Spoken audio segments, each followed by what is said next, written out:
એક નજર કરીએ આજના મહત્વપૂર્ણ સમાચાર ઉપર। બનાસકાંઠા જિલ્લાના થરાદ નગરપાલિકા દ્વારા કરવામાં આવેલ પ્રી મોન્સૂન કામગીરી ફક્ત ને ફક્ત કાગળો ઉપર જોવા મળી રહ્યું છે।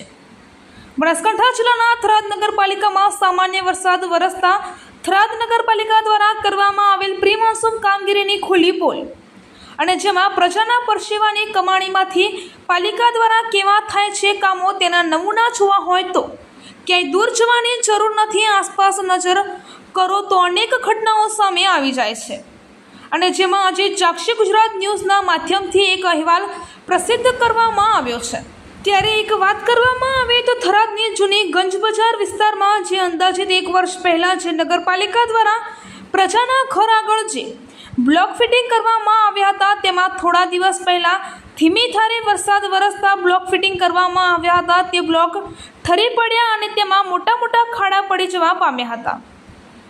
અને જેમાં આજુબાજુના પ્રજાના ઘર આગળ આવા મોટા મોટા ખાડાઓ પડી જતાં પ્રજાને આગળ ભોગવવાનો વારો આવ્યો છે અને આવા જોખમી ખાડાઓ પડતા રાહદારીઓને ચાલવા માટે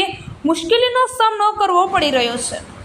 અને આમ પ્રજાના ઘર આગળ આવા મોટા મોટા ખાડાઓ પડવાથી કોઈ અનિશ્ચિત બનાવ બને તો તેનો જવાબદાર કોણ રહેશે, નગરપાલિકા કે સરકાર? અને આ બ્લોક ફિટિંગના કામકાજમાં ભ્રષ્ટાચાર થયો હોય તેવું લોકમુખે ચર્ચાઈ રહ્યું છે અને ભ્રષ્ટાચાર કરવા ટેવાયેલા કોન્ટ્રાક્ટરો અને અધિકારીઓ આ પ્રજાના ઘરના આગળ બ્લોક ફિટિંગ કરવામાં આવ્યા હતા તેમાં પણ કટકી કરી જેમ તેમ કરીને બ્લોક ફિટિંગની કામગીરી પૂર્ણ કરી દેવામાં આવી હતી અને જેમાં તંત્ર દ્વારા આ જોખમી ખાડાઓ કોઈનો જીવ લે તેની રાહ જુએ છે કે પછી ભર નિદ્રામાં છે તેવા અનેક સવાલો ઊભા થઈ રહ્યા છે। ત્યારે કુંભકર્ણની નિદ્રામાં રહેલા સત્તાધીશો કોઈ મોટી દુર્ઘટના સર્જાય તે પહેલાં જાગે અને તાત્કાલિક આ ખાડાઓનું સમારકામ કરાવવામાં આવે તેવી રાહદારીઓની માંગ છે અને જેમાં ચાક્ષી ગુજરાત ન્યૂઝના આ અહેવાલ બાદ આ ખાડાઓનું સમારકામ કરાવવામાં આવશે તો એમાં કોઈ નવાઈ નહીં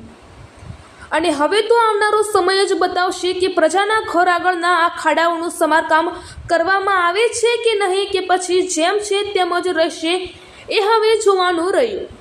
રિપોર્ટર ચાક્ષી ગુજરાત ન્યૂઝની સાથે કયુમભાઈ ચૌહાણ, થરાદ લાખણી, બ્યુરો ચીફ, બનાસકાંઠા।